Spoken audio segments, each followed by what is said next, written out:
What's the most ridiculous reason you've been called suspicious? So, I'm at the park on a Wednesday because my roommate brought his Twitch e-girl home, and I'd rather touch grass than hear him rizzing up someone who sounds like a squeaky toy. I find a bench, pull out my fantasy novel about dragons and emotional damage, and start reading like a normal human being. Everything's peaceful. Then this woman Power walks over. Let's call her Karen, because the universe has a sense of humor. She's got that "I peaked in high school and manage a Facebook neighborhood watch" energy. She stops in front of me, hands on her hips like she caught me selling drugs. "Excuse me," she says, "but what exactly are you doing here?" I look up from my book. "Reading?" She squints at me like I just spoke ancient Sumerian. "Reading what?" I show her the cover. It's got a dragon and some dude with a sword. "That's suspicious," she declares. I blink. "Reading fantasy is suspicious?" "No," she says, pulling out her phone like she's about to call the FBI. "Reading alone, in public, on a Wednesday. Ma'am, when did literacy become a crime? Should I have brought a reading buddy? Do I need a permit for solo book consumption?" "It's weird," she continues. Normal people don't just sit in parks reading books." I look around. There's literally 3 other people reading right now. There are like 3 other people reading right now. I point out. She looks around, sees them, then looks back at me. "Yeah, but they look normal." "And I don't? You're too focused. It's unnatural." Apparently I was reading with too much concentration. Like I was decoding state secrets instead of finding out if the dragon gets therapy for his trust issues. Then she starts listing my suspicious behaviors like she's been taking notes. "You've been here for 47 minutes. You haven't checked your phone once. You're sitting perfectly still. That's not normal human behavior. It's called paying attention to what I'm reading." "Exactly. Too attentive. Serial killers are attentive." She just compared me to serial killers because I wasn't scrolling TikTok every 5 seconds. That's when her friend shows up. Another woman who looks like she exclusively shops at Target. "What's happening, Linda?" she asks. "This man," Karen points at me like I'm an escaped convict, "has been sitting here reading for almost an hour without moving." Her friend gasps like I just confessed to tax evasion. "That's definitely weird. Who reads for that long?" "People who enjoy books," I suggest. They both stare at me like I claimed the earth is flat. "Also," Karen adds, "he made eye contact with that jogger earlier, for like 3 seconds."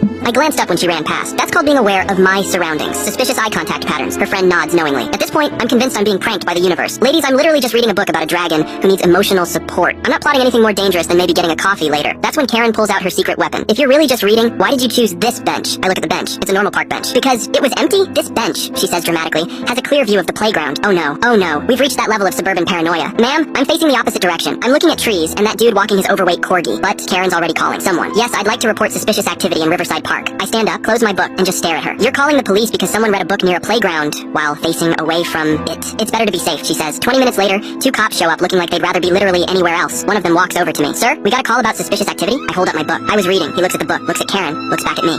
That's not illegal," Karen interrupts. "He's been here for over an hour, just reading, without moving exclamation mark." The cop stares at her. "Ma'am, people are allowed to read in public parks. But for how long?" she demands. "As long as they want. It's a public space." Karen's entire worldview crumbles as she realizes she just called the police on literacy. The cop turns to me. "Sorry about this, sir. Enjoy your book." As they're leaving, I hear Karen tell her friend, "Well, he's probably planning something. Normal people don't read for that long." I spent the rest of the afternoon reading just to spite her, occasionally looking up and waving every time she walked past with her dog. The dragon in my book ended up getting the therapy he needed. Karen's still